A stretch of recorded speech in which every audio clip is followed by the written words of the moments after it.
नमस्कार। हमने अपने लास्ट वीडियो में आदि शंकराचार्य जी के बारे में जाना। अगर कोई 3 आचार्यों के नाम पूछे जो हमारे वेदांत के बहुत बड़े आचार्य थे, तो वह थे जगतगुरु आदि शंकराचार्य, दूसरे थे माधवाचार्य और रामानुजाचार्य। आज हम रामानुजाचार्य के बारे में बात करेंगे क्योंकि उनकी जयंती भी एक ही दिन पहले थी शंकराचार्य जयंती के पहले। रामानुजाचार्य का जन्म हुआ था तमिलनाडु में श्री पेरम्बदूर गांव में। Sri Perumbudur is near Chennai and that is exactly the place where Rajiv Gandhi was also assassinated. उस समय श्री पेरम्बदूर चोला डायनेस्टी के अंदर था, मतलब चोला साम्राज्य वहाँ पे था। शैव धर्म, वैष्णव धर्म, बौद्ध धर्म और जैन धर्म, अलग अलग तरह के और धर्म भी वहाँ पे घुल मिलकर सब लोग साथ में रह रहे थे। उसी समय में वैष्णव संप्रदाय के यादव प्रकाश जी जो आचार्य थे, उनके अंडर रामानुजाचार्य ने शिक्षा ली। सो Yadav Prakash ji was the Guru of Ramanujacharya. Ramanujacharya पहले ऐसे आचार्य थे जिन्होंने आदि शंकराचार्य जी की लिखी हुई टिप्पणियों का एक अलग अर्थ हमारे सामने रखा। He questioned what Shankaracharya ji had written, and therefore obviously one understands the level of understanding of Ramanujacharya if he could question Adi Shankaracharya. उन्होंने खुद 9 संस्कृत ग्रंथ लिखे जिनके नाम इस प्रकार हैं: वेद अर्थ समग्रह, श्री भाष्य, भगवद गीता भाष्य, वेदांत दीप और वेदांत सारा, ऐसे अनेक ग्रंथ लिखे। However whatever he wrote was also questioned, उसकी प्रामाणिकता पर प्रश्न उठाए गए हैं लोगों के द्वारा।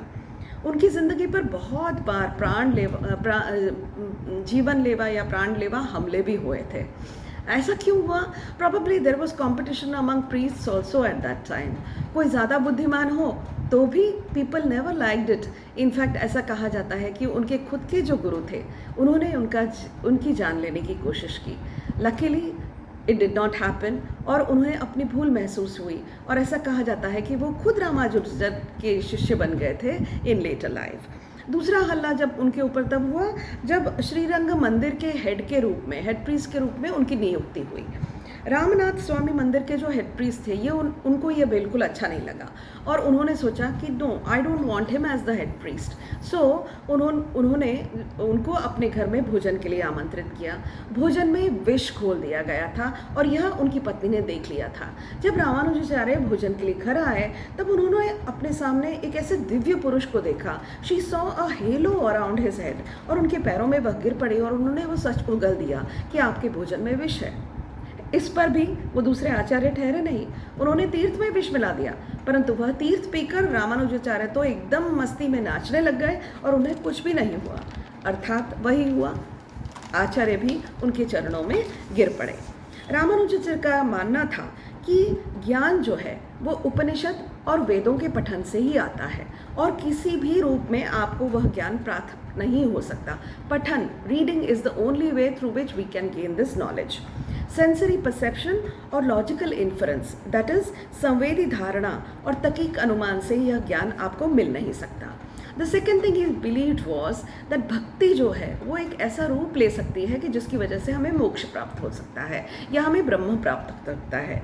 निरंतर अगर हम भक्ति करें तो वो पराभक्ति में बदल जाती है और आपको ब्रह्म की प्राप्ति हो सकती है। दूसरी चीज़ वो जो मानते थे वो था कि कर्मयोग में वो मानते थे कि अगर हम अपना धर्म का पालन करें, अपना कर्म करते रहें तो हमें मोक्ष प्राप्ति हो सकती है।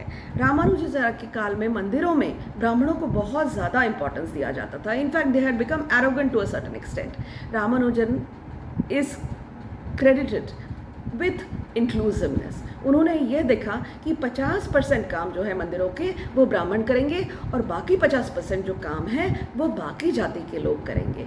ऐसा कहा जाता है कि रामानुजाचार्य 120 बरस जिए थे। जब वह नदी पर कावेरी नदी पर स्नान करने जाते थे तब तब उस आयु में उन्हें मदद की ज़रूरत लगती थी। तो जाते समय दाशरथी नाम का जो उनका ब्राह्मण शिष्य था, उसके कंधे पर वो हाथ रख के आगे चलते थे, परंतु जब नहा के वापस लौटते थे तब वह धनुर्दास जो एक नीची जाति का था, उसके कंधे पर रखकर वो हाथ रखकर वो वापस आते थे। उन्होंने काफ़ी सारे जैन लोगों को सनातन धर्म में वापस लाने की उन्होंने कोशिश की और लाए भी उन्होंने बहुत सारे लोगों को। ऐसा कहा जाता है कि बिट्टा देव राय जो राजा थे होयसाला राजवंश के, उन्हें भी उन्होंने सनातन धर्म में वो वापस लेके आए। आज कहा जाता है श्री वैष्णव जो पंथ है दक्षिण भारत का, वह रामानुजाचार्य की दी हुई शिक्षा को आगे ले जा रहा है। आज का यह एपिसोड सुनने के लिए बहुत बहुत धन्यवाद।